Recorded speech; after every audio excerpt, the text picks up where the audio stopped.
Assalamualaikum warahmatullahi wabarakatuh. Alhamdulillahilladzi an'ama ilaina bi ni'matin katsirah. Wassalatu wassalamu ala manil ladzi narju syafa'ah wa Muhammad ibn Abdillah wa ala alihi wa sahbihi wa man tabi'ahum ila yaumil qiyamah.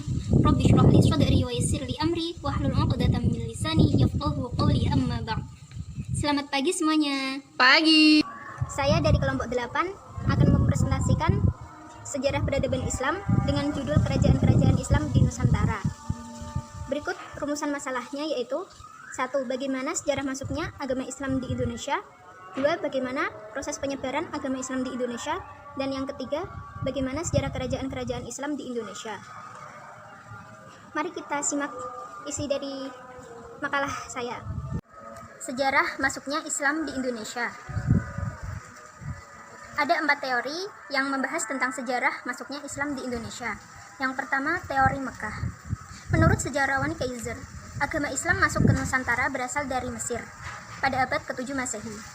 Ia mendasarkan teorinya pada kesamaan madhab, yaitu madhab Syafi'iyah. Daerah yang pertama kali disinggahi adalah pesisir Sumatera yang disebarkan oleh para saudagar muslim yang juga seorang mubaligh. 2. Teori Gujarat. Mokwet dari Belanda berpendapat bahwa Islam masuk ke Nusantara berasal dari India, yaitu di kota Gujarat pada abad ke-13 Masehi, dengan bukti adanya batu nisan dengan persamaan yang mencolok antara batu nisan di Pasai dan batu nisan Syekh Maulana Malik Ibrahim. 3. Teori Cina. Menurut teori ini, proses masuknya Islam ke Indonesia berasal dari orang-orang Cina. Pada masa Hindu dan Buddha, orang-orang Tiongkok telah berbaur dengan penduduk Indonesia melalui jalur dagang. Sumanto Al-Qurtubi dalam bukunya Arus Cina Islam Jawa menyatakan bahwa pada masa dinasti Tang, abad ke-7 Masehi, di wilayah pesisir Cina telah ditemukan sejumlah pemukiman Islam. 4. Teori Persia. Teori ini didukung oleh kenyataan bahwa di Sumatera Utara terdapat perkumpulan orang-orang Persia sejak abad ke-15 Masehi. Mariston mengatakan bahwa kedatangan ulama besar bernama Al-Qadhi Amir Sayyid Al-Ashirazi dari Persia di kerajaan Samudra Pasai ikut menegaskan teori ini. B. Proses penyebaran Islam di Indonesia. 1. Perdagangan. Pada abad ke-7 Masehi, bangsa Indonesia kedatangan pedagang Islam dari Arab, Persia, dan India. Di samping berdagang, mereka juga menyebarkan agama Islam. 2. Perkawinan. Para pedagang muslim melakukan aktivitas perdagangan dalam waktu yang cukup lama. Banyak dari mereka yang tinggal dalam waktu yang cukup lama dalam suatu daerah. Keadaan inilah yang mempererat hubungan mereka dengan penduduk pribumi atau dengan kaum bangsawan pribumi. Hubungan komunikasi yang baik ini tidak jarang diteruskan dengan adanya perkawinan antara putri kaum pribumi dengan para pedagang muslim. Melalui perkawinan inilah terlahir seorang muslim. Lambat laun terbentuk masyarakat muslim dengan adat Islam hingga suatu saat terbentuknya sebuah kerajaan Islam. 3. Pendidikan. Seluruh dai, ulama, guru-guru agama, ataupun para kiai juga memegang peran penting dalam penyebaran agama Islam dan kebudayaan Islam. Mereka menyebarkan Islam melalui jalur pendidikan, yaitu mendirikan pondok-pondok pesantren. 4. Politik. Seorang raja tentu saja mempunyai kekuasaan dan pengaruh yang besar dan memegang peran yang penting dalam proses Islamisasi. Pada saat seorang raja memeluk agama Islam, maka rakyat juga akan berbondong-bondong mengikuti jejak rajanya memeluk Islam. Telah dimaklumi, masyarakat Indonesia memiliki kepatuhan yang tinggi dan seorang raja selalu menjadi panutan, bahkan menjadi contoh bagi rakyatnya. Setelah raja dan rakyat memeluk agama Islam, maka kepentingan politik dilakukan dengan cara perluasan wilayah kerajaan yang diikuti dengan penyebaran agama Islam. 5. Dakwah. Di Indonesia terdapat beberapa juru dakwah yang menyebarkan Islam di lingkungannya, seperti Wali Songo di Jawa, Datuk Ribandang di Goa, dan yang lainnya. 6. Kesenian. Penyebaran agama Islam melalui kesenian dapat dilakukan dengan mengadakan pertunjukan seni gamelan dan wayang. Cara seperti ini banyak ditemui di Yogyakarta, Solo, Cirebon, dan yang lainnya. Seni gamelan banyak digemari masyarakat Jawa, dan ini tentu dapat mengundang masyarakat berkumpul dan selanjutnya dilaksanakan dakwah Islam. Di samping seni gamelan juga terdapat seni wayang. Pertunjukan seni wayang sangat digemari oleh masyarakat. Melalui cerita-cerita wayang, para ulama menyisipkan ajaran agama Islam, sehingga masyarakat dengan mudah menangkap dan memahami agama Islam. 7. Tasawuf. Seorang sufi biasa dikenal dengan hidup dan kesederhanaan. Mereka selalu menghayati kehidupan masyarakatnya dan hidup bersama di tengah-tengah masyarakatnya. Para sufi biasanya memiliki keahlian yang membantu masyarakat, di antaranya ahli dalam menyembuhkan penyakit dan lain-lain. Mereka juga aktif menyiarkan dan mengajarkan ajaran Islam. Penyiaran agama Islam dengan mudah dapat diterima oleh masyarakat. C. Kerajaan-kerajaan Islam di Indonesia. 1. Kerajaan Islam di Sumatera. Kerajaan Samudra Pasai. Kerajaan ini merupakan kerajaan Islam pertama di Indonesia yang berdiri pada abad ke-13 Masehi. Kerajaan ini terletak di pantai timur Laut Aceh yang berdekatan dengan jalur pelayaran dan perdagangan waktu itu. Raja pertamanya adalah Malik As-Soleh yang bernama asli Merah Silu. Dia memperistri putri kerajaan Perlak bernama Ganggang Sari sehingga adanya perkawinan tersebut menjadi kekuatan besar untuk menyebarkan dakwah Islam. B. Kerajaan Malaka. Pada abad ke-14 Masehi berdiri Kerajaan Malaka di Pulau Sumatera dan Semenanjung Malaka. Pendiri kerajaan ini bernama Iskandar Shah. Kerajaan ini menjadi bandar pelayaran dan perdagangan paling penting di Asia Tenggara pada waktu itu. Dan dalam perkembangannya, masyarakat Muslim Malaka semakin banyak, sehingga muncullah Kerajaan Malaka. C. Kerajaan Aceh. Berdiri pada tahun 1511 Masehi.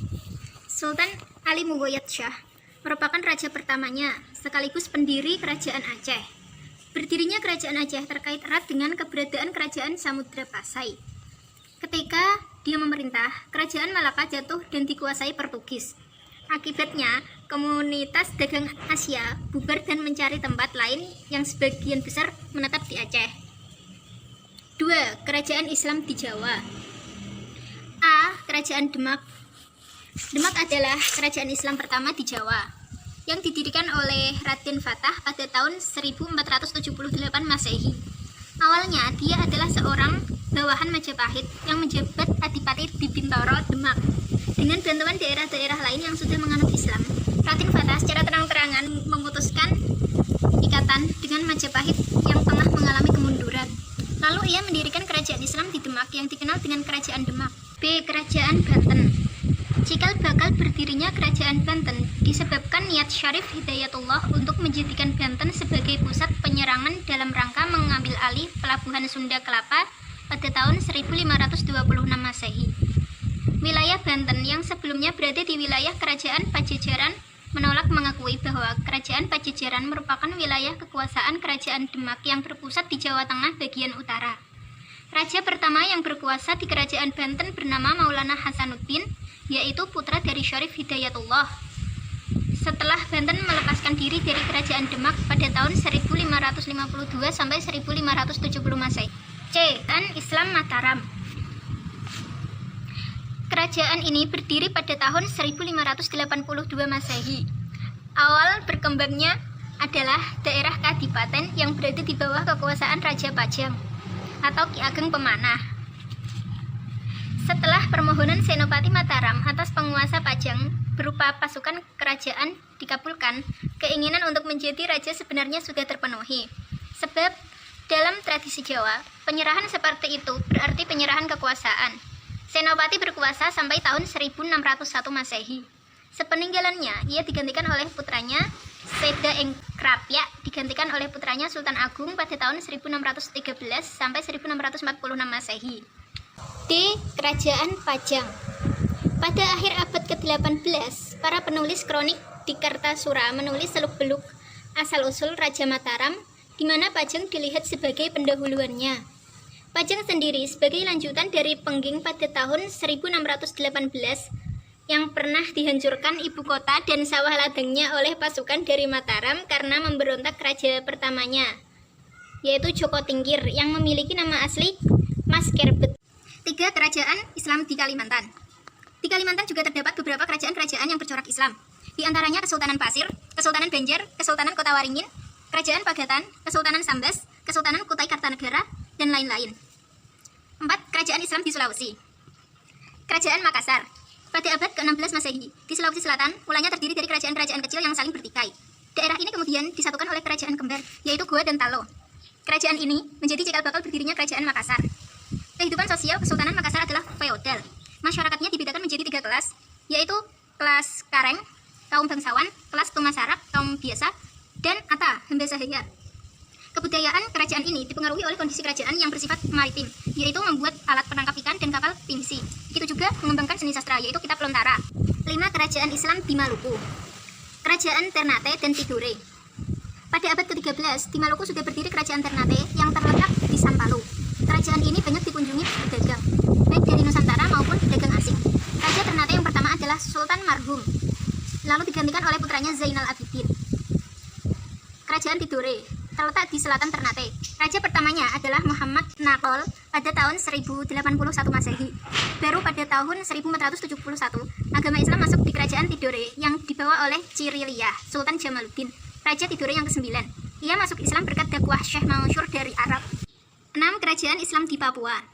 Penyebaran Islam di Papua sudah berlangsung sejak lama.